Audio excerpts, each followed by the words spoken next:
Thank you very much. It's a pleasure to be here tonight. We've been asked to do this practice, which is new to me, but I really love it, for low and limited vision folks to do some physical descriptions of not only the few slides that we have, but also of ourselves. And the other reason to introduce myself with a physical description is that when you hear that I'm the Dean of the College of Built Environments, I might not actually match what you think the College of Built Environments Dean should look like. I am the first woman of color to serve as the Dean ever in this college role. So I am a woman, I'm Asian, I have a chin-length bob hair, and I'm wearing a brown jacket and brown boots.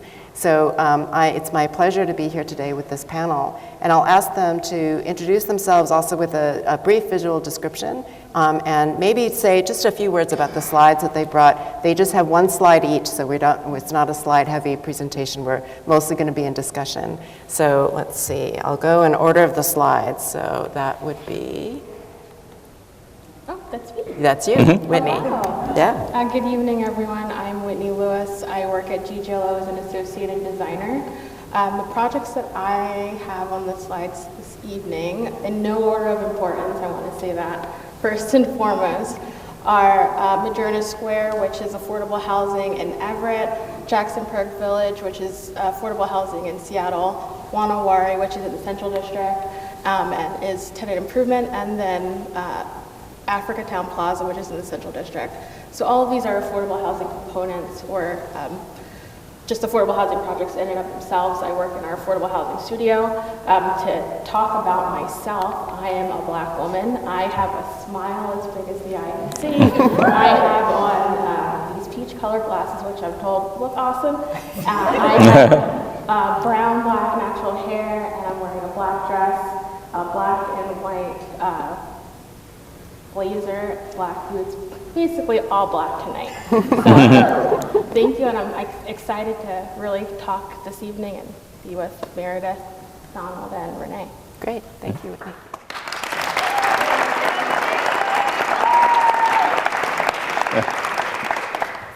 This is my slide. Hello, everyone. I'm Meredith Ellis.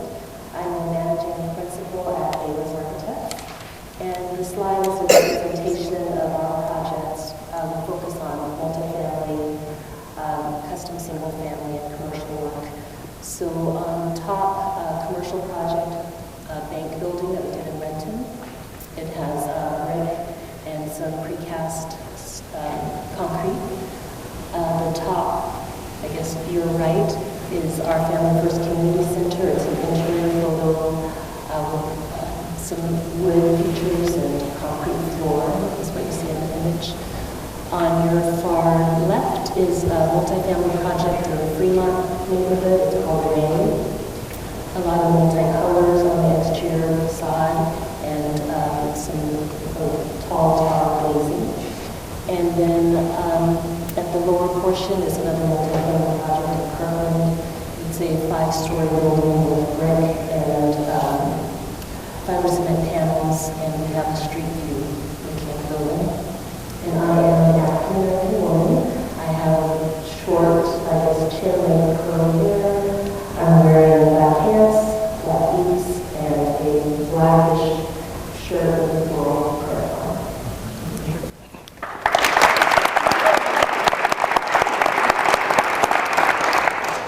Donald.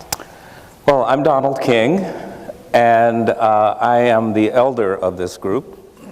So I am an aging Black man with thinning hair, and I'll try to be kind to myself. I am wearing a 6-button cream-colored jacket, a purple V-neck sweater, and I believe still a beige mock turtleneck. As I said, by being the elder in this group, I'm going to try to remember what my slides are, what my projects are on the slide up here. So, and I would say from the left, I believe that's University Tower, that's right. University of Washington Tower, UW Tower. Project I did, a number of these projects I did with my partner in the firm, Rico Kirindongo, who is in the audience tonight. Rico's in the back there. And also with him was the Coleman School Project, the Northwest African American Museum, most people know it as. At the time, it was a 100-year-old school building that was repurposed for the museum with 36 units of affordable housing above, on the 2 levels above. There's also up there the Novels Mental Health Center, bold-colored building with square highlighted framed windows. And there is also, I think I've run out of memory. There is also the Denny Terrace, which some of you may recognize too. It is a 400-unit renovated public housing building on Denny Way and I-5. Great. Thanks for the memories. Okay, so we've got a number of things that we decided that we'd talk about today and just let the conversation flow. We also know that there's some just sort of facts and figures we wanted the audience to keep in mind in terms of the number of Black architects in the profession right now. So the large firm Roundtable, which is the group of firms that are the large in architecture is 300 or more, which can go up to quite a bit more than that, but 300 or more. So these firms have set a goal, and the goal they set was by 2030 that there would be double the number of Black architects licensed Black architects in America. And there was a little bit of debate actually about whether it should be double the percentage or double the number, and they went with double the number. And while it may seem super ambitious, and it is an ambitious goal, the number is very low. And so the current number is 2% of the profession, and right today, the latest numbers are just under 2,500 Black architects, so that's about 2%. And it's been 2% for the last 55 years, and I think today it's at 2.02%.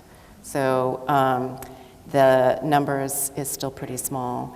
And there has been some progress since the 2017 when the goal was set, and the numbers at that time was 2,200.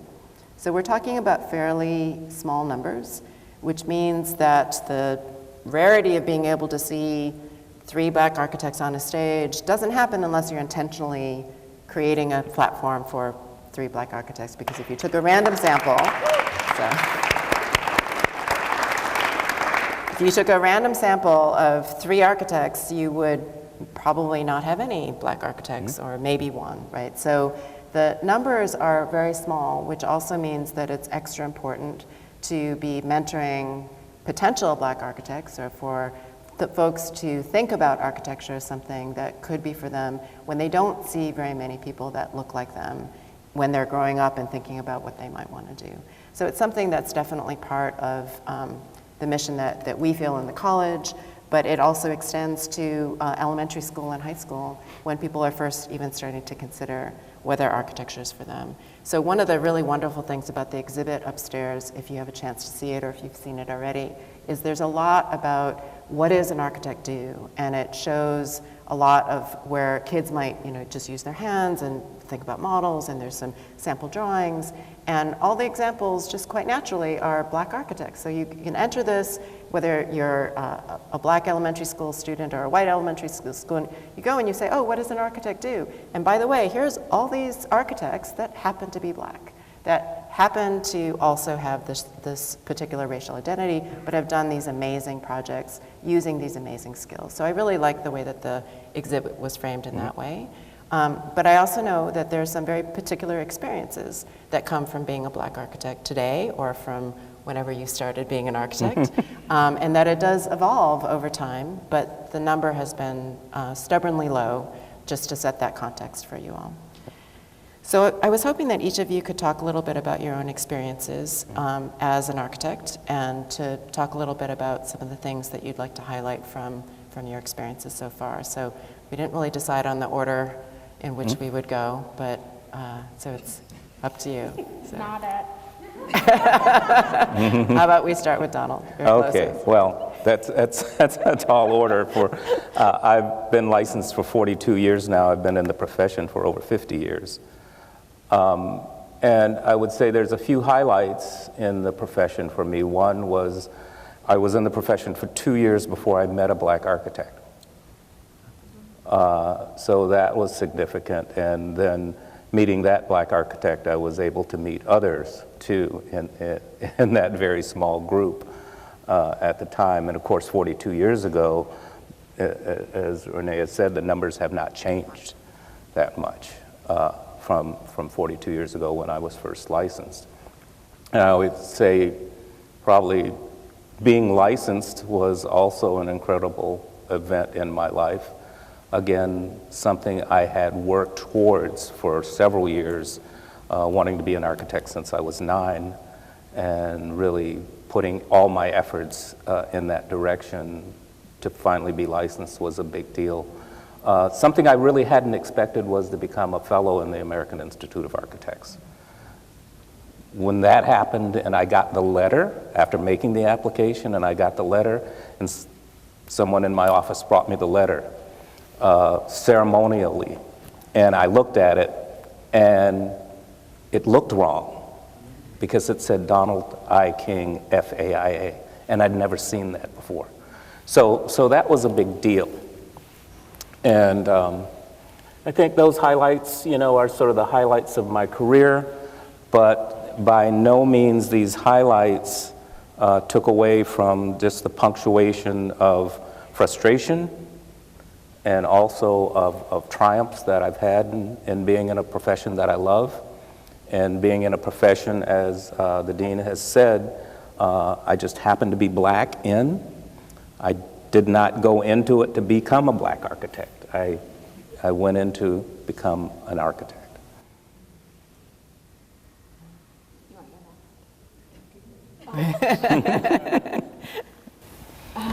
So this is when my memory is tested to remember your question, Renee. But I'd say for me, highlights, I knew I wanted to practice architecture, and I cannot claim that I'm a licensed architect. I'm working on that. That's the goal. So when I can come back here and say it's done and over with, both of y'all will be the first call. And you, Susan, as well. And Rico back there, you'll also be the first call. And Mariana, you'll also be the call too. And also my husband. So. But I knew I wanted to practice architecture when I was, I want to say maybe 8 or 9 years old. And because Bob Vila, this old house, was always playing. Also, my parents had their house built and were complaining about the things that weren't done correctly.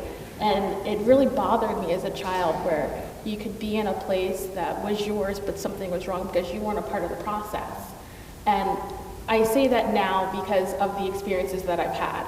I will honestly say that going through the process of going to undergrad, grad school, my first job, being laid off in my first job, and then finally finding my voice and being surrounded by the community that's here in Seattle, those have been the highlights.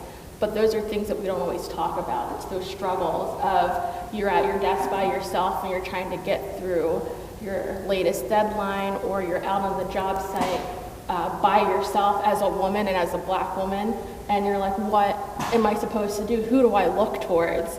And you have no one but yourself. So you have to be the person that you need to be, but also the person you crave and desire that's in your life.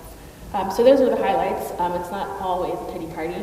The other highlights have been becoming a board member for AIA Seattle, or becoming an advisor for a WLS, Women's Leadership Summit for AIA, becoming one of the 17 women for Next to Lead for AIA in general. All those things have been the highlights.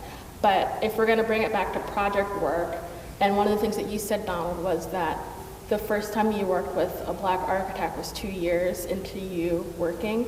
It took 5 years for me. And it only was for a couple of months. And that was the first time that I saw someone who looked like me, and I was like, oh my gosh, this is what it's like. This is amazing. And then poof, like that, it was gone. But I got that back in spades when I could work for a community that looked like me. And this is in 2018, and I, had no idea that we'd land the project, that I'd be able to see the project right now and have it go through construction. I didn't know all the tears that would come with it, that's okay. But it's going out to the job site and seeing people who look like you who are also working on the project. And it's a phenomenal thing. It's the thing that keeps you going back. So that's one of the highlights, one of the several highlights that really have been part of my career for the last 9 years. Great. Thanks, Whitney. For me, well, I grew up in a very small town, so there was no architecture to be found, I would say. I think what influenced me to become an architect was probably two things. My parents added on to our house, so just the experience of hammering nails into the shingles into the roof, watching the walls get framed, and I think that maybe sparked a little bit of something. But having been raised in a small town, my dad was from the city. He was from Brooklyn, New York. And so we would travel there every few years. So I was really captured by an urban setting and visiting different cities. So I think those two things probably influenced my decision. So it was high school, junior year in high school, you have to make a decision. It was either architecture or psychology. Is what I was weighing against. I feel like I use psychology in everything. Right? I was taking that route, or should have done both. But I chose architecture. I went to University of New Mexico and considered culinary art school at some point. And I was sticking with architecture. And glad that I did. I was licensed it's been 20 years since I've been licensed. And yeah, glad that I did it. The highlights for me certainly have been a community that have embraced me over the last, since I joined AIA and University Roundtable, because that was really my experience with a diverse group of architects, Black women, Black men, because I did not experience them in my day-to-day work experience at all, ever, I'll say. So that was really very rewarding for me to experience that network of support. And yeah, it's been really powerful. So it makes me enjoy architecture that much more because we can have those relationships, which I think are important to the profession. Yeah, it's great to have the different the number of years of experience, right? The not quite licensed, the 20 years licensed, the 40 years licensed. So there's some things that you're going to have different perspectives on what's changed and what's remaining the same. So I don't know if you have any observations on what you see that there might be differences or things for the future that you think are really promising, or things that you think are not changing. Well, I should probably start, since I've probably seen the most change, or the lack of change. I really appreciate being with Whitney and Meredith often, because they are in majority white firms. When I was coming up and after I was licensed and moved to Seattle, I could not find a job in a majority white firm. I started my own practice because I couldn't find a job. If I wanted to be an architect, say not in public service, not in a community design center, I had to start my own firm to be that architect that I wanted to be. There's some good and there's some bad to that, so one thing that's not so great is now there's opportunities for Black architects in firms. As a matter of fact, they may be sought after. And that means there's less of them that want to venture out into starting their own practice. So often, now that I no longer practice and I no longer have a firm, I'm often asked, where's the Black architectural firms? It's like, Black-owned architectural firms, yeah. Meredith is probably the closest to that now, being at the head of her firm. but not necessarily a black-owned firm. So that's one of the changes that's happened, which I still have mixed emotions about. And what I see is a trend going more and more in that direction. As someone has said to me as to why they couldn't recommend to a young black fledgling architect to start their own practice is because there's other opportunities somewhere else. With different support. And different risk. support, Yeah. different resources, different opportunities, more opportunities for well-funded projects. And that's something that if I'd had at the time I was coming up, I may have never started my firm. Yeah.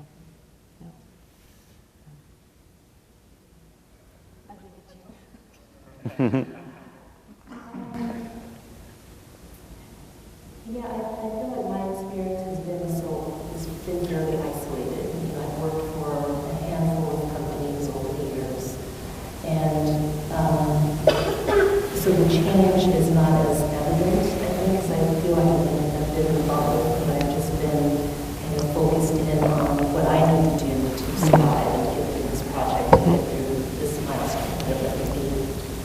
But I do appreciate what Donald says. And I hope that change will arc at some point, because I think through social media, seeing the representation of people of color in architecture, it might give more courage, I suppose, to, yes, maybe you could start with a firm that's diverse, and then once you gain some experience, maybe people will be more motivated and supported to branch out. Which would be for a different reason, right? Like you would start your own firm because you had certain ideas that you couldn't do in another setting, as opposed to you where you couldn't get a job unless you were going to start your own firm. So one would hope that if it does become something where people proactively seek it out, they've got more, positive reasons for doing that, as opposed to that's the only option available to them. And choice is better. Yeah. I think it's also just the changing of the tide. Like I'm seeing right now, for a lot of folks, we get tired of the whole, you have to have butts and seats, especially with this pandemic that's happening. And there isn't as much creative freedom depending on who you're working with or for. And folks are hungry for that opportunity. They want to express themselves in a way, and going out on your own is that way to do it, but it also still goes back to mentorship. Who's going to help you get there, or wants to help you get there? So I know for me, granted my coworkers are in the office, hey y'all, but for me I never thought I would want to open up my own place. Amazingly enough, I have a father who's like, we're not going to open up your own place. Let's do this. Yeah. Like, your mom and I need an investment strategy here. And I'm like, oh boy, that's a lot. At the same time, it's very intriguing. It's a thought that has been prickling at the back of my head, where it's like, what would that look like? What would that feel like? What do I need to do to prepare myself for that? That may not be in the 5 to 7 year plan, but 10, 15 years, how can I start to plant those seeds? At the same time, it's still, for me, to go back to your original question, I've always been the only one, and it is a lonely experience. And when you see someone who looks like you and you're in the same workplace, it's like, oh my gosh, hello. Like, everything just feels better. But then when the person leaves, you're like, oh, okay, I'm back to the regular rigmarole of having to deal with all these microaggressions, or having to explain all these other things that people think are okay to talk about in the workplace, where it's like, you don't know me like that, please stop. At the same time, it's you have to really be aware of the fact that you're not there to appease people. You're not there to really satisfy their quota, because some folks do have a quota. But you have to really kind of take it upon yourself to carve out your own niche And it's doing that either at a majority white firm or doing that all on your own, or finding a group of people to do it all on your own. So yeah, maybe in 5-10 years, Donald, I'll be knocking at your door. We'll talk. Okay, perfect. So do you think your path is different because you do have a potential 5 or 10 year plan to go off on your own? My path is different because I demand more of myself, and I have expectations that I need to meet.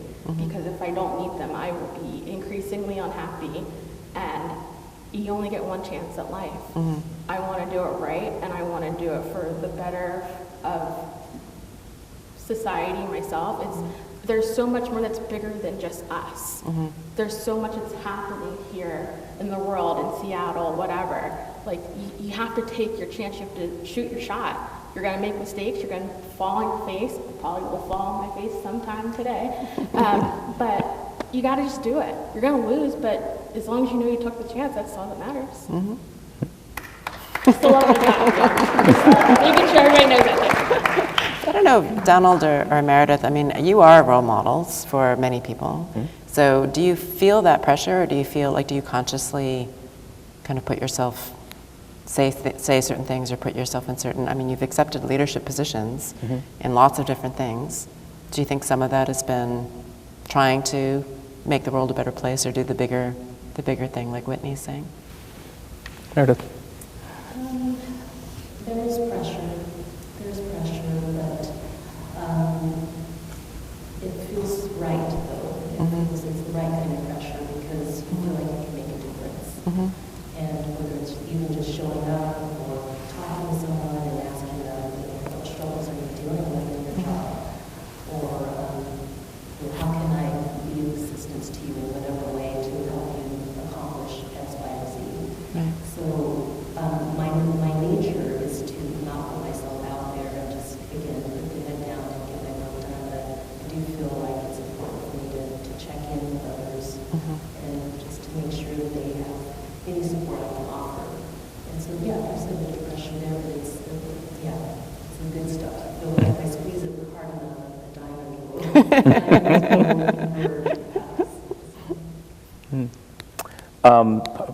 Part of the story that I didn't tell about meeting my first black architect is that I tried to meet another architect before and could not get in to see him, another black architect, and the senior black architect in the city of Detroit.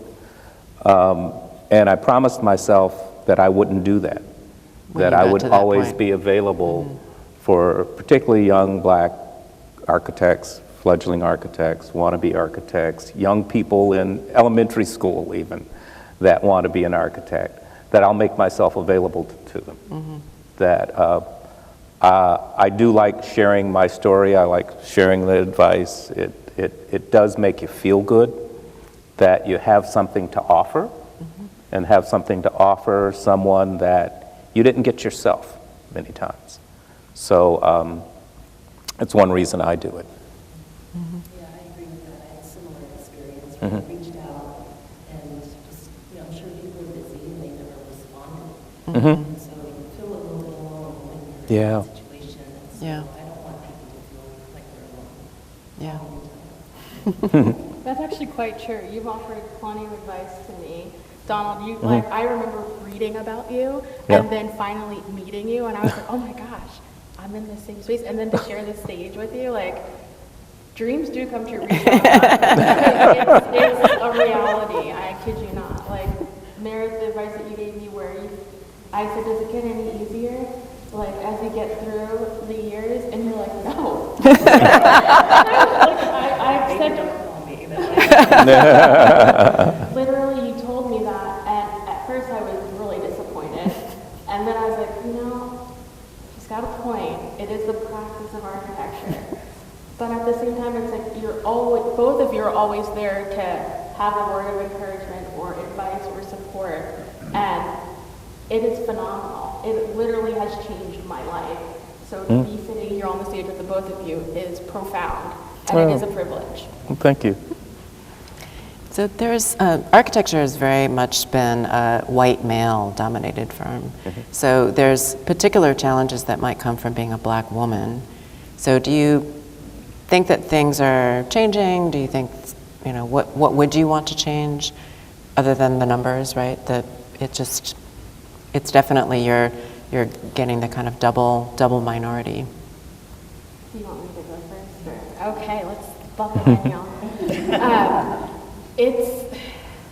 I wouldn't say it's uber bleak, but some days it's a lot. I will honestly say my husband, who's sitting in the audience this evening, can testify to the amount of times I've literally put my head down after a phone call, a meeting, an email, even just opening up an email, because the stress is real. And that's not to say that it's impossible, it's just that it is a lot. And to walk on a job site where people are like, oh, what are you doing here? It's like, oh, I'm supposed to be here. What are you doing here?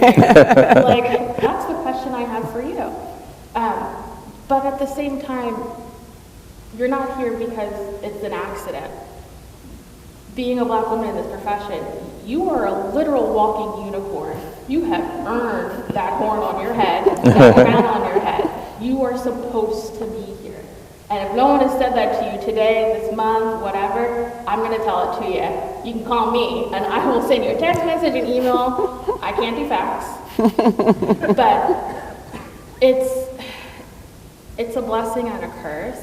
I wish things were different, but I can't say it's going to be different without asking the white men and women in the audience or wherever they may be to actually come correct.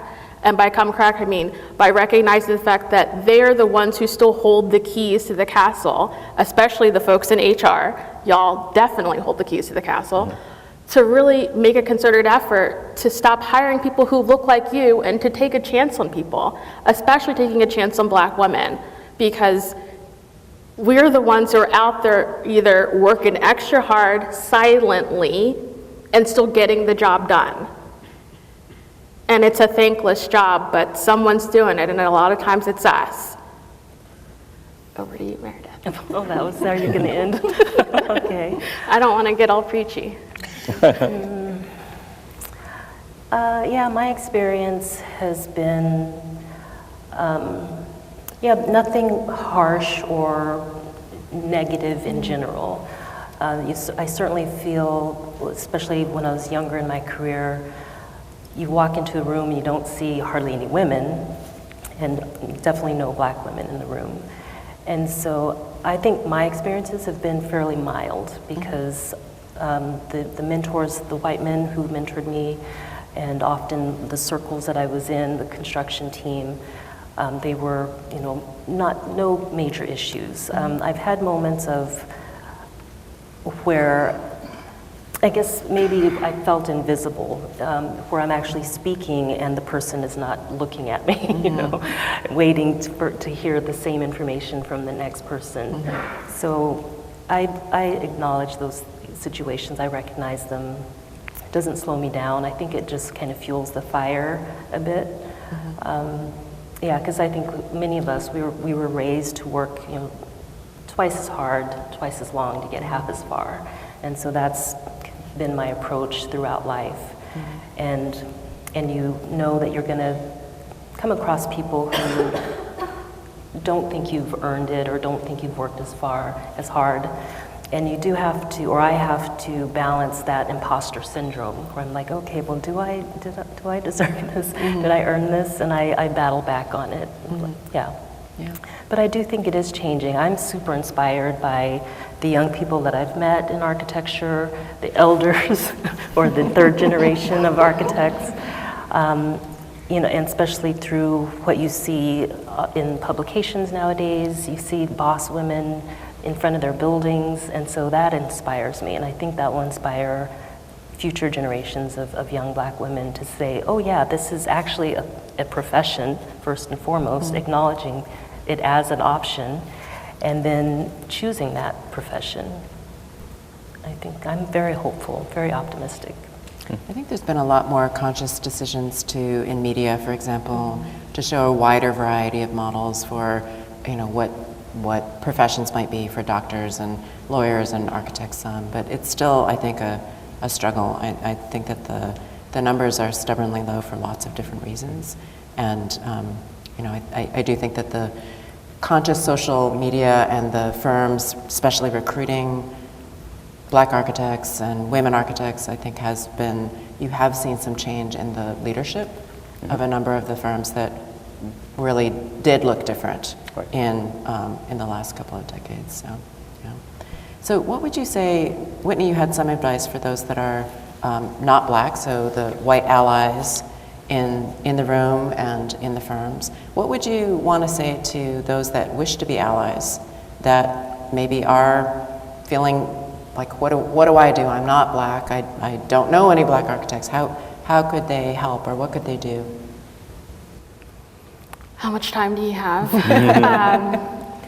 I'd say, because there are a lot of smiling faces here, so yet again, brace yourself. It's asking, like, how can I support you? You literally said it. Both of you did. It's wondering, like, what opportunities are you not getting that I can help facilitate that conversation for? Like, I will call out my coworker, Robert, who's here this evening. Hey, Robert. He literally said, I want to make sure Whitney's supported on this project. That was the first time in 9 years that anyone had actually said to me, I want to make sure you're supported on a project. That's literally how you can help. By just saying, you can come to me and ask me any question that you have regarding this project, or just how to do this detail. That to me is so necessary and needed, because I'm not sitting at my desk agonizing about something. I feel like I can immediately get up, say, you know what, I don't know how to handle this situation. Can I tap into your X years of experience? Or I'm thinking about going after this opportunity, which would actually help the firm. Is there a way that we can work together to support me getting this? And it's me not having to fill out like 50,000 pieces of paperwork to justify it. It's the fact that you're saying to me, of course, what obstacles can I remove in order to get you to that next step? It's literally asking the question and thinking about, what are the things that you had in your life that was easy? You didn't have to think about it, nobody asked you, you just got it. That's the thing that you need to do for the people who don't look like you. It's not difficult. No one's asking you for a kidney, a liver, or any vital organ. We're just asking to have the same opportunities. That's it. And it's maybe proactively kind of saying that you can come to me, because you might not have. You might have worried, oh, does it look bad? Does it look like I don't know what I'm doing? Or if I ask for this, will it be like, make it seem like I don't want to be in the office? Or so it's the kind of permission ahead of time. Exactly. It's being proactive, not reactive, because being reactive doesn't get you anywhere. Like, I've already looked at the scenario 50,000 ways. Just come and say, you know what, let's talk about this. Even if you have a mentoring program and you have, this is probably going to sound a little too much like work, but if you have an advocacy program and someone says, oh, well, it's going to be really kind of free for all, people need structure. And you may think that, oh, I'm too old to have a mentor, be a mentee or whatever. Throw that out with the bathwater and just say, you know what, we're going to have dedicated time to just talk about whatever it is. These are the things, like, these are your goals that you may have, or if you don't have any goals, let's talk about it. Let's have an open space where no one's going to judge anyone here, because at one point in time, everyone was where someone else is. They started at the baseline, and that's it. You have to remember that. No one comes into this profession knowing all the things, because if they did, we probably wouldn't have a lot of buildings that look like they do. Any other words for allies or mentors? That was excellent what you said, Whitney. Oh, thanks. I think I'm done. The idea that, your allies should also bring something to you. They should bring something to you and asking you, what can I do to help? And not necessarily mean saying that you've got to tell them what they can do, but they can offer you something. It's a two-way street. It's a two-way street. And I think it needs to begin with some consciousness raising on their part. As you said, things aren't as easy for me as they have been for you. Some people bristle at that. Some people, no, I really had it difficult. So I worked hard. You had it, you worked hard. This, yeah. And yes, it's a tough profession. It's hard to get through school. It's hard to get through the licensing. It's hard to get work your way into the position of a firm, but add on top of that the bias, the anti-bias that you get in being black. The assumptions that are made that somehow you're there as a token, you're there as the affirmative action hire, that you're there as, you know, let's see if we can use this person once we get a project in the black community. That instead of saying, well, you know, maybe I can do projects for you that aren't in the black community, that projects that are the same ones that you would expect to get. So that consciousness raising has to happen in the other person to be able to offer anything to you, because they'll have to have some basic understanding of, hate to use the word, of their privilege. But that's the best word I can provide. I think it's not a bad word to use, and I think people do bristle at it sometimes because it seems like I didn't ask for this, and I worked hard, right? And so it can feel like something that just got bestowed upon you. But it's really more about the types of things that weren't obstacles for you, that you didn't even really realize are obstacles for others, right? So it's that kind of consciousness of knowing how to identify them for someone else who maybe doesn't even see, like, I don't know why I'm struggling with this. There's something that seems to come easily to other people, but I don't understand what's in my way. Yeah. That someone who hasn't had those obstacles, who's privileged in that way, could be able to say, oh, I know why, it's because you're asking in this way, or your timing was wrong, or there's a project that, you know, don't grab this one, wait for the next one, or whatever else that might seem totally logical to them. Yeah. But just doesn't occur to you because you haven't had the role models or whatever other things that might be at work. Meredith, any advice for potential allies? Yeah, I agree with what everyone has said here, and I think awareness is key. Awareness of your own privilege, and then communication. And sometimes, or often, communication is listening more than you are speaking. So, you know, listen to the concerns or the experiences that your coworker is going through, and then, you know, maybe brainstorm ways that you can work through it together. But yeah, I really can't add too much more than that. I think is well said. So we've talked a lot about allies and people that would, you know, step forward and provide things or have that two-way. And we've also talked about mentors. And I don't know if you think of them really as the same thing, but are there differences in a mentor, a mentor role?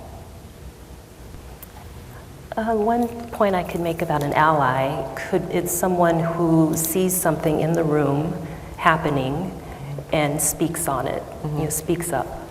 I think that is something I would encourage, because we all see things that we think, oh, that doesn't feel quite right. And we assume maybe the person of color or the black person, if they don't speak up, then it's probably fine. But being an ally recognizes that, you know, whatever was said or that action didn't feel quite right, and we'll speak up, speak on it. And so that you don't have to have a mentor relationship with the person, right? It's just that you're seeing something and you want to just name it, notice it and name it. Yeah. And I would say it's rare to have an ally that's also a mentor, although that would be the best circumstance. Because an ally that's also a mentor would say, you know, here's an opportunity, but here's what comes with the opportunity. So here's how I can mentor you to make sure that you don't fall on your face in the opportunity. That rarely happens. It's basically, here's an opportunity, and sometimes there can be well-intentioned allies saying, here's an opportunity, but it's an opportunity on a project that you've never worked on, a project of that type before. There are those that are waiting for you to fail. And, but, you know, let's throw you in the deep water and see how you do. Whereas a mentor would say, follow through with let's talk this through, the pros and cons, and what you could expect and what you would need. This is what you'll need to be prepared. This is what could happen. A mentor would guide you through that, as well as bringing you the opportunity and being that ally. Right. And in the AIA guides on mentorship and sponsorship, we actually make the distinction of a sponsor who puts their own political capital at stake That's right. for a mentee, right? And so that's then even a higher level where, and that can definitely be negative, where there's a sense that you've got this invested interest and potentially conflict of interest.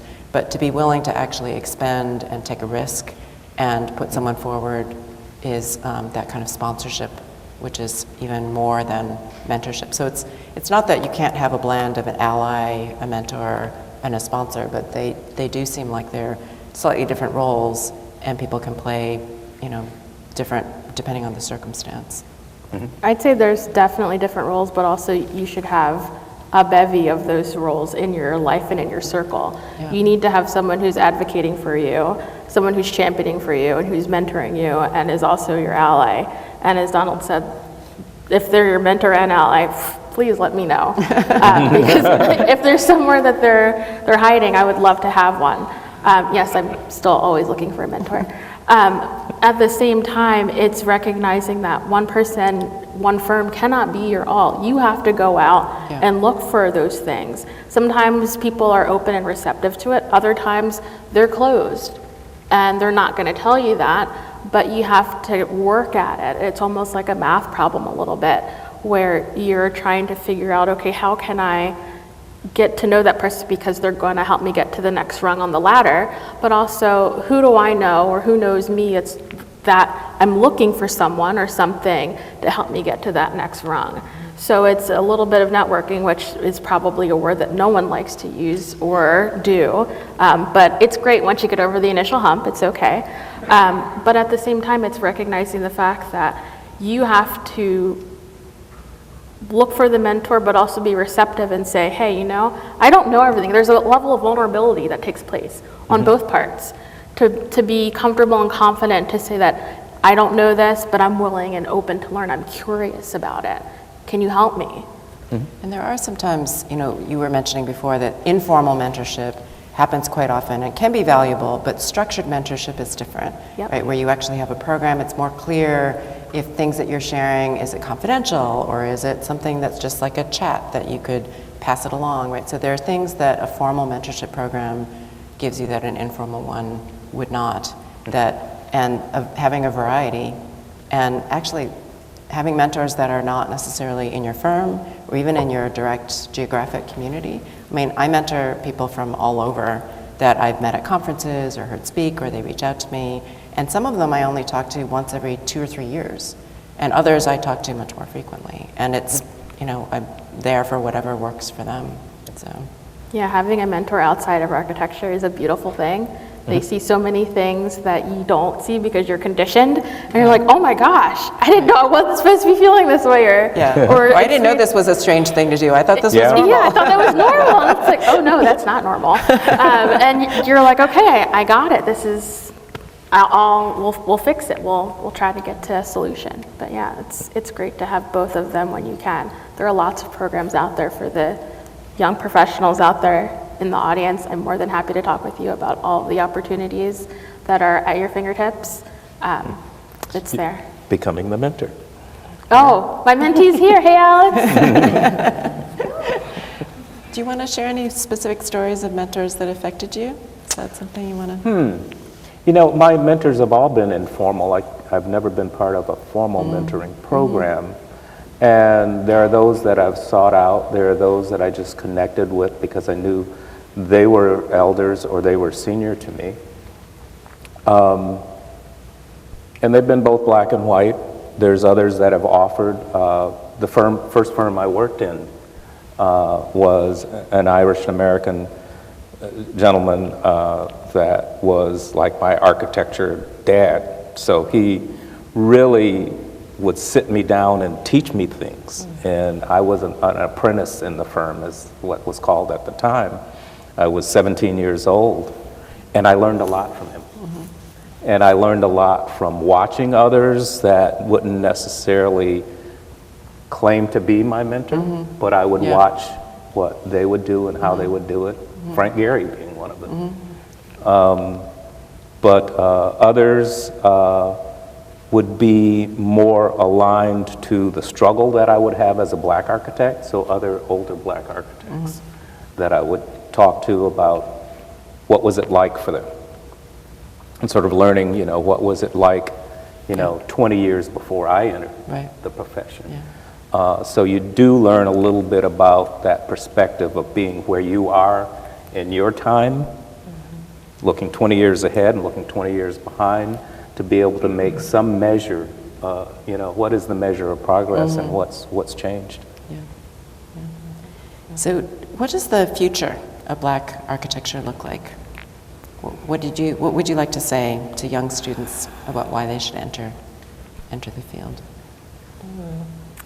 Well, as I said, I'm very, very excited about the future. We have a long way to go to get to that doubling the number, and it's not going to just happen organically. I think it's going to take effort. But I am very optimistic because I think young people are starting to identify that this is an option. You can be successful as an architect, and you can make really beautiful things. I mean, just the idea that you can imagine something and then over a period of time and through a process, you can see it and engage in it, I think is a really amazing profession. And I hope that young people will say, I'm in, I'm gonna go for it. So I'm optimistic about it, and I'm willing to put in the work to make the difference in the future. Wow, I don't know what to say to that, except ditto. You're going to work with me. I will work with you. We're going to work together. I'm optimistic. I'm also,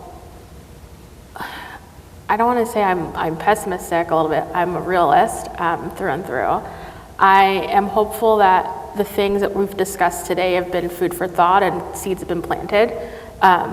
And there's a lot of follow-up, and it's not just lip service for a lot of things, especially as it relates to, we haven't even said the words DEI this evening, which I think is an amazing feat, but you know, that's the elephant in the room. I'm hopeful that things continue, but also that folks are able to really be themselves, to design for communities that look like them, that there is an ability to not just work on projects because you're a Black person, you're working on a project in the Black community, which kind of sort of feels like what's happening to me right now, but that's a story for another time. At the same time, if I were to tell someone to enter into architecture, I'd say, find what you like, find your voice, because there's gonna be so many folks who are gonna tell you what you should be or what you can't be. And those folks, they're a dime a dozen, but when you have your support system and you have the folks who are your ride or dies, and who are ready to go and say, you know what, I haven't heard from you in a couple days, what's going on? Make sure you have that support system in place, because it's so easy to get turned away or to feel like, I can't do this. I don't want to do this anymore. This isn't for me. I don't see anyone who looks like me. Do I even belong here? Is this the room I should be in? And you have to continue to tell yourself, this is the exact room you are supposed to be in, because you have earned that spot. You have worked way too hard. And as my grandmother always says to me, he did not get you here just to leave you. I'm not a very religious person, but I will honestly say, everyone here, you're in this room tonight because you thought, or you feel like there's something that you can get from this conversation. And this is food for thought. What you do with this information is up to you. So I'll leave it there. Good. Well, that helps me a lot, because, you know, I'm old enough to have seen cycles, and I've seen pendulums swing back and forth. I entered the profession in the late 60s, and the sky was the limit, and that changed. We often go backwards in our, you know, socially just attitudes. And you can see some of that starting to happen now. So I'm cautiously cynical. So I'm trying, I fight against it all the time. Whitney, you're one of those that helps me have more faith in the future. I think, you know, seeing the number of Black architects in some of the highest positions, highest positions of large firms, having firms like the Moody Nolan firm with 11 offices across the country as a black-owned firm. And the Pritzker Prize and the top architects in the world right now with Francis Carey and Sir David Ajay. It gives me a lot of hope and faith that the future will be different. As one of my mentors has said to me, Mel Streeter, 20 years my senior, at lunch one day, we'd have lunch often, and he said, "You're going to go much further than I did." And that's the most you can hope for, is that someone else, if you're the mentor of, they go much further than you, and that's progress, and that's hope in the future. That's excellent. We have time.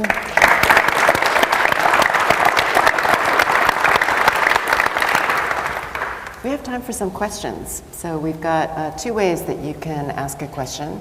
One is you can raise your hand and there's mics that would be brought to you. Or we also have some cards that I think were handed out that you could jot things down, and I'll take them up here and kind of sort through them. So we're happy to have questions either way.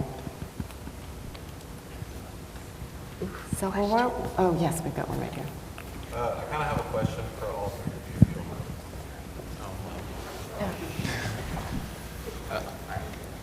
Appreciate you. Donald, I have a dad that came from a very similar background as you, graduated from high school, could not find a job in his hometown with his life. Eventually started up his own concrete company that took him places that he had never dreamed before. So just as kind of like a testament to that, what would you say was that spark that let you know that it was time to transition from, asking other people for help and being that help that you wanted in your community? Good question, because it's also part of the story that I didn't tell about starting my own practice is, again, frustrated with not being able to find the work that I would like to find as an architect. I also realized that when I moved up into being licensed and being more senior, it was more and more difficult to find work. So just the inverse of what you would think. So I think that was the spark, is saying, I'd started taking my resume and started taking licensed architect off the resume and saying, I'll take a job in production, which is what I did for years. And realizing that, what did I come all of this way for? And I think that was probably the spark in saying that frustration when it meant that I had to hide who I was. Firms were struggling. Firms I'd talk to, those that I would even get an interview with, would say, we got to find just the right place for you. Because at that time, they would not introduce me to a white client. So where could I be in their office? I think that spark was the idea that I'm going to use what I've come all of this way for through an education, through years of experience, and start my own practice. But I also had a sponsor who said, I've got a project for you. If you don't start your own practice, I'm going to give it to somebody else. So that was much bigger. Pretty good motivation there. Yes. Yeah. Thank you so much. Whitney, I think that there's like a ton of people currently, not just in architecture, but just trying to break into similar industries that have synonymously been very uniform for generations and are now starting to become more diverse. And I think that a lot of people they don't have the same level of confidence, and they're struggling with things like imposter syndrome, or just generally something that I struggle with is compassion and empathy, is like, how can I bring myself fully to your workforce when I'm still trying to figure out how to fully support myself in the same environment. And so I was just wondering, like, for you, what were maybe like a couple of mental or physical tips that you use to kind of keep you in the game and keep you focused on the overall, the end goal versus all of the things that were happening in the present? That's a fabulous question. My first thought was, therapy is a beautiful thing because, and I resisted it for the longest time, but having someone to talk to who, granted you're paying them an arm and a leg, to listen to you complain, but to have that sounding board, that's number one. Like it releases a lot of stress and tension. But the bringing yourself to work, and I'm not going to get your phrasing right, I will honestly say the version you see right now for me on this stage, I am not like this all the time. My coworkers can probably attest to that. They'll laugh, but and my husband will say, "Oof, she's not like this all the time." It takes a while for you to feel like it's good or safe to bring yourself. And I'm not advocating for you to bring your full self to work. You have to have boundaries. Those are good things. Say no, because you have to hold something for you. At the same time, you have to find your passion, and you have to figure out what it is that you want. And when you find that, when your passion aligns with your purpose, no one can touch you. Not even the darkest thoughts of you that are saying, no, you can't do this, you're not confident, you have nothing to bring or offer to the table. The thing that you have to also remember is that it's okay to make mistakes, because right now we're learning in public. I am sitting here learning in public with these badass people, and I'm like, oh my gosh, am I supposed to be here? Now, was I going to say that this evening? No, because I coached myself and said, don't say that, but I did. So the jury's out. You've added so much, but you deserve to be here, for sure. There's no question. But I'm also a Leo, so I love drama. So there's something to be said about that. But at the same time, it's like, you only get one shot at this. You have to just take the chance, and it's gonna be scary. I joined Diversity Roundtable because I didn't know anybody here in Seattle. I was like, I need people who look like me, and they literally helped me find my voice. Did Meredith also say, you're gonna be chair one day? Yes, she did. And I looked her in the eye and I said, okay, let's do this. But at the same, and Donald too, like you are all part of that. But at the same time, you can't expect yourself to just be this full-fledged whole individual overnight. It's gonna take some time. Everybody here is a work in progress.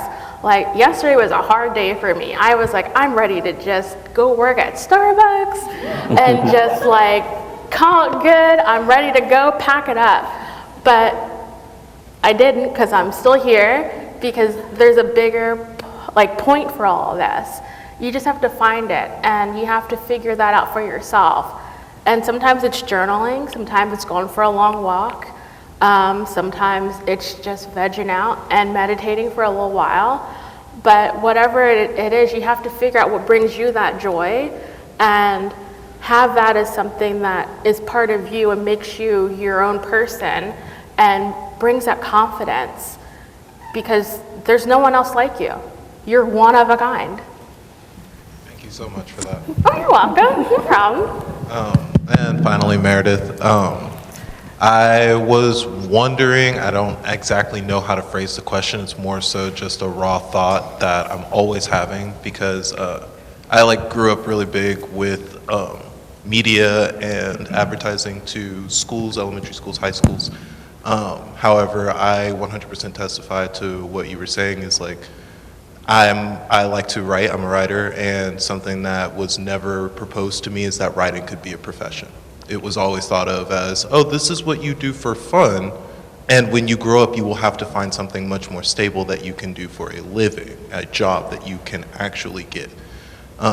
And I think that all too often, especially for minorities or just children from lower income backgrounds, is there are far too many professions where that is the case. But they are actual jobs. These are roles that need to be filled in our society.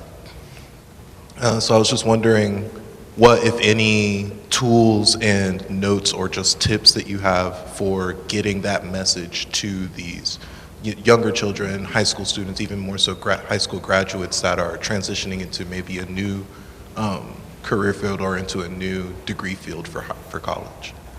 Yeah, well, fortunately, there are more and more programs available that expose architecture to young folks, like the Hip Hop Architecture Camp. There was a program called Nexus a few years ago, and there's the AIA Diversity Roundtable has had their architects in schools.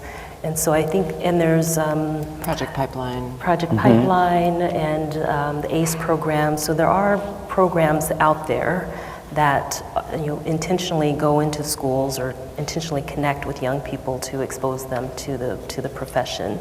And I think those are extremely valuable.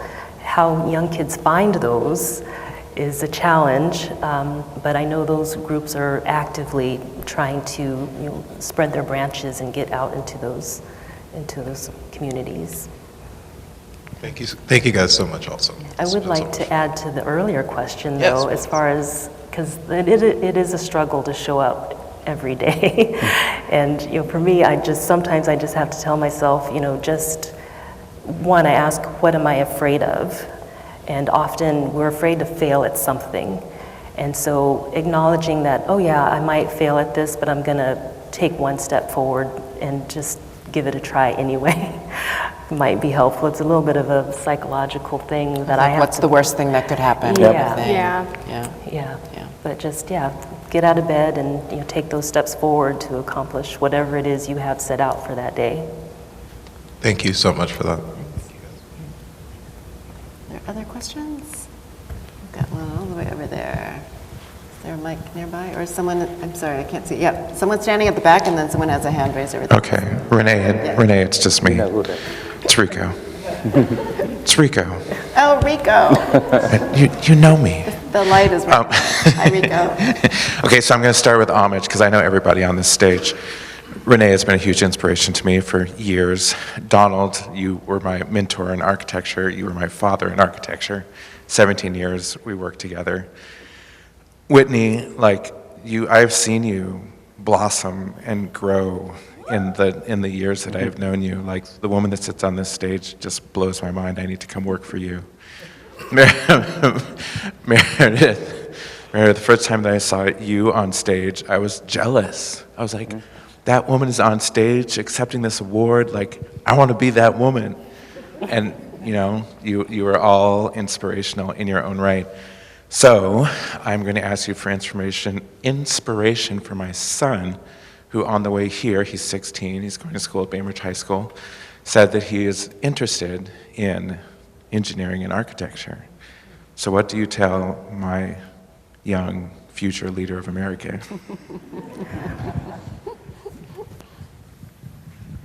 This is a real question. This is going to get... That's it.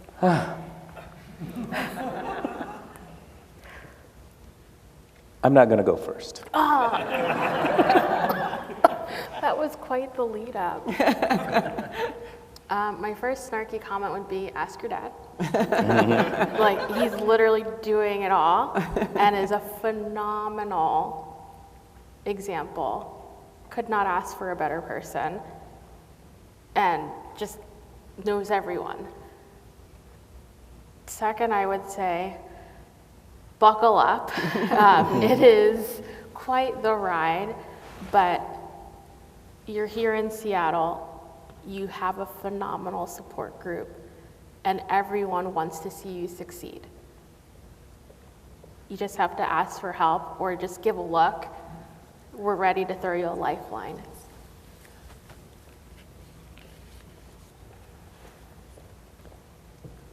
Well, Milo, I would say you probably want to be an architect because you got the role model in the house, right? So you see that, you can see that, you can always draw upon that mentoring directly. I'm jealous of you. I wished I'd had that. So make sure that you make the best of that too, and that experience that you have that very few of us, black, white architects, have. That we're the offspring of an architect that you can learn directly from. You can see the good and the bad that happens, and you still want to do it. So I always tell young people that architecture is something you have to love to do, because it is difficult. It's trying. But if you love to do it, you'll stay with it. If you don't, it's a great education to have, and a great experience to have that you can always transfer into other work. I always feel architects are the best prepared people out of school to take on any number of other professional positions or non-professional positions. Okay, I would, wow, I definitely encourage it. I would ask you, are you ready to change the world? Because I do really feel that architects have a unique power to make significant change, whether it's from creating spaces that people enjoy inside and outside, to making sure that what we do is sustainable, to in allowing social events to occur. I think we really do a lot of things within our profession. So I guess I would definitely encourage your development as an architect, and just be ready to feel like you can be a superhero, like you can really make a difference and make existences better, whether they're small or large. So good luck. So I guess, Rico, you did mention my name in there, so I'll give some advice as well and say that the best you can do, because your dad is an architect, is visit spaces and notice things about the space and what makes it feel different. Is it the proportion? Is it the way I entered? Is it the materials? And just start noticing and building that vocabulary, which, as you were saying that, I wasn't raised by an architect. Mm-hmm. I was raised by an artist, though, who taught me a lot about what she was seeing in terms of color and light. And I do think that was really influential. So at the age that you are right now, there's a lot that's going to need to feed in and sustain you over what is hopefully as long of a career or longer than mm-hmm. Donald's here. So you're going to need a lot to feed that, and it's not always from architecture, but it might be from space or from the way people use space, and it's not necessarily just from the types of things that you learn in school. Yeah, and apply to the University of Washington. Of course, we would love to have you. So. You got a legacy. All right, we've got a question there, and then I've got one from the audience. Actually, one of the things you left off your resume, Don, was that you were an instructor at the local community college, and I happened to be one of your students at that time. Nice. And one of the things that you taught and I learned from you was how to read blueprints and draw blueprints, which have helped me immensely in my career as a black contractor to this day. Mm-hmm. I still, from the knowledge that you taught in that class, have been able to read prints and read site plans and whatnot. In fact, the other day I was pointing out to one of my assistants that the architect made an error on a drawing. So your education was very valuable in my life, and I want to thank you for that. Good, thank you. All right. Thank you. Okay, we have a question here. Is there work that's not available to you? What is the nature of that work? And who are the gatekeepers of that work? You guys are looking for work, I'm not.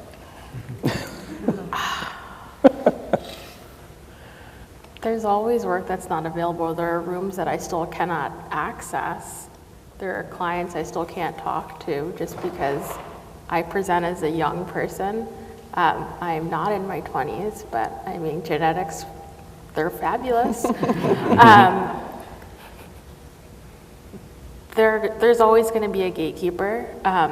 It kind of goes back to the conversation of whether or not you should open up your own practice.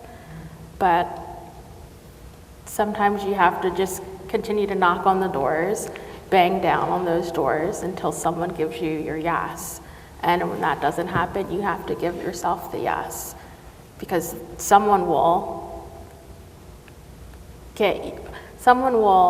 hire you. In the instance that you mentioned, Donald, that you had a sponsor for your first job, that can happen too. Oh, yeah. So there's lots of ways that you can go about solving the problem. There's no one solution for it. You have to be inventive.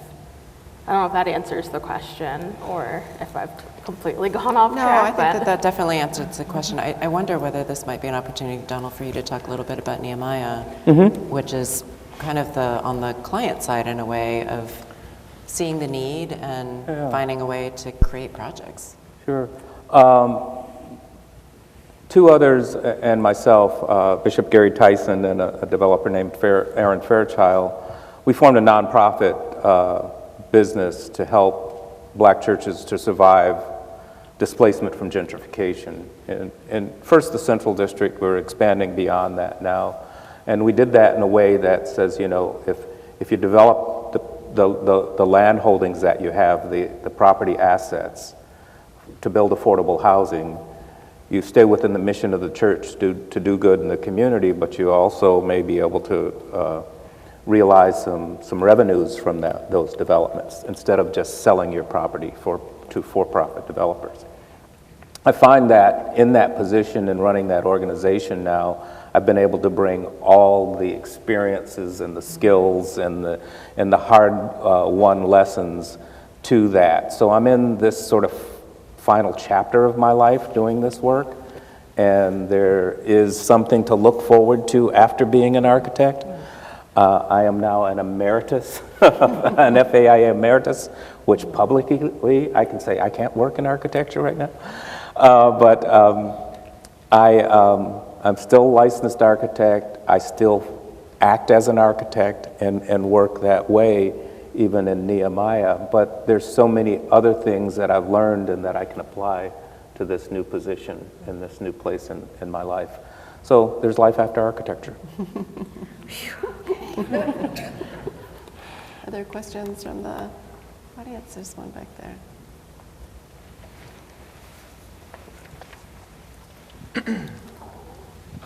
I've never used this before, so it's my first time speaking in public. Thank you for organizing this. I'm an architect, I'm a black architect, and then I'm an Ethiopian architect.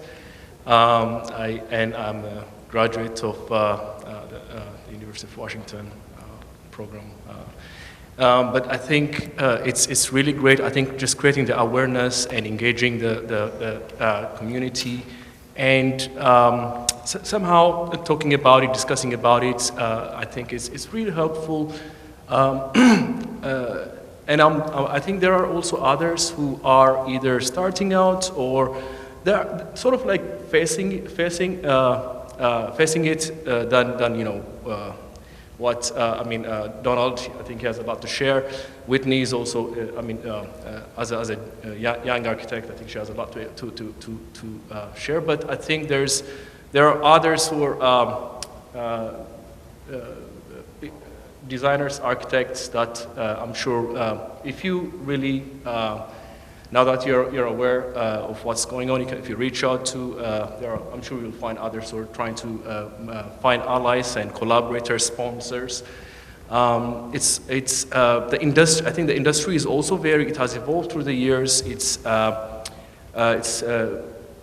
are a lot of different hurdles that we have to somehow pass through because of those changes since back in the days, a lot of the specializations. You need larger teams and larger collaborations to execute projects. You can't just start and compete with others who have the resources. The tools that we use, technology, all of that have implications. But I just want to say thank you, and I think we should stay curious and engaged. And there's a lot more work to be done. There's a good sense of community, which really in the Pacific Northwest, which is good for I think which is good to help. And I'm sure we'll see more work. And yeah, let's stay tuned. That's what I want to say. Thank you very much. Well, thank you, Alem. Alem Bashu, one of the few Black-owned firms left in Seattle, or newly firm, Taibeb.space. So when others will talk about, who are the firm owners that are left, Alem is one of the few. there's other questions here. I mean, I could just say that from my point of view, so I've been here just over 4 years now, and I was really fortunate to, I think, Donald, you were one of the architects that I knew before I came. Yes. And was really fortunate in the first week that we met to have you propose the Nehemiah studio, which is now run multiple times helping the churches that then Donald has spun off the Nehemiah group that is now doing the pre-development part. But I've come to realize that, so I knew Donald before I came here, and it turns out everyone knows Donald. So I'm just wondering, Meredith and Whitney, can you say when you first met Donald? Yeah, probably met. I know that our firm worked with your firm and you and Rico to learn Revit. Right. So that would have been maybe 2007, 2008, Yeah. perhaps? in That's that when range? when my firm we were teaching our competition Revit Yes. and BIM, building information modeling in our office. It helped support our BIM person as well to do that. So it was a business model that we'd used. But Whitney, Diversity Roundtable? I had mentioned that I had read about you and then Diversity Roundtable, and then I ended up going to the conference, the AI conference in Philadelphia, and I met you there because I had just joined, I think, Diversity Roundtable, and then lo and behold, it just kind of manifested from there. Yeah. So I think it was hopefully meant to be. So Well, it's all about living long enough. Not only that, I think. So, all right, one more question. over here. I just can't thank you enough, Donald and Whitney and Meredith. It's just been a huge honor to listen to your voices up on the stage, and your honesty and your openness, and most of all, your willingness to take a risk again and again and again and again. And I just want to thank you from the bottom of my heart for mentoring me, Donald, over the years, for Sharon mentoring me, Rico back there, and Whitney and Meredith. I got some new mentors, so you guys rock. So thank you so much Thank for you, all you Susan. do. Thank you, Susan. One question over there.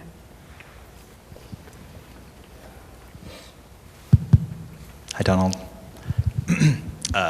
My question to you, as a former student of yours at UW, was having the previous experience of owning your own firm and then making that transition into leading your own studio and being a professor at UW. What was the greatest transition, difficulty, challenge that you faced from going from owning your own firm into then teaching the next generation of architects, specifically those who may identify as being BIPOC or biracial or be more racially diverse than how you got to see it? Of course, there's not enough of you at the University of Washington. So the majority of my students are white, many also some foreign students, mostly Chinese students are there. And it's interesting in one way that they're learning a number of things fresh. You know, that I teach primarily a community-based practice course. The Nehemiah studio is an interdisciplinary studio, but it's still community-based. And a lot of students haven't had that experience working in communities of color and working on real projects with real clients that have some limitations. So that transition was somewhat easy for me because of that background and because the college of built environment sort of left me alone. I don't know if that was a good thing or not, but I took advantage of it to be able to teach the way I wanted to teach. So that transition wasn't as difficult. Plus I taught 10 years at community college, which, you know, when you're at the 4-year school in a degree program, it's like that's a throwaway.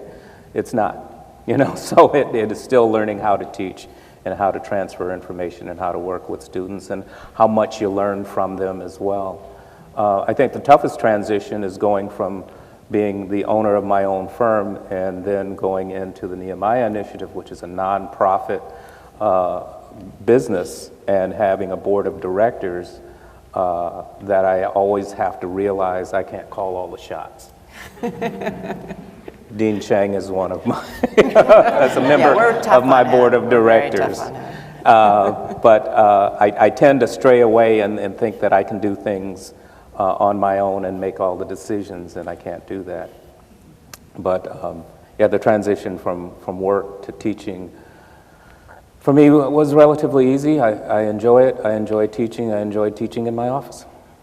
So it's kind of the same thing, only you have less risk.